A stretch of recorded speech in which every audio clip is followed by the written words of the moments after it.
Hello বন্ধুরা, আজকের ভিডিওটা একটু অন্য ধরনের। তো চলো তোমাদের সাথে বেশি কথা না বাড়িয়ে ভিডিওটা শেয়ার করি। তো একটু একটু না অনেকটাই ভাত ছিল, ঠান্ডা, আগের দিনে ঠান্ডা ভাত, এখন খুব ঠান্ডা পড়েছে।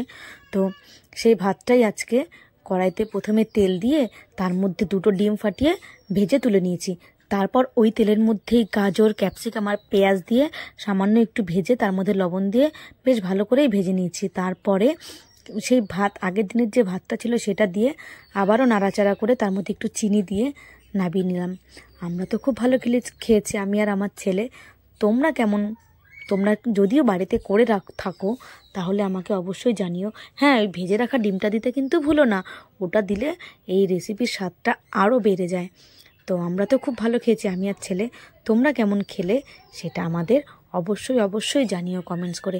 আর যদি ট্রাই না করে থাকো, বাড়িতে একবার অবশ্যই তৈরি করে খেও। খুব খুব খুব ভাল লাগে খেতে এই ভাতটা।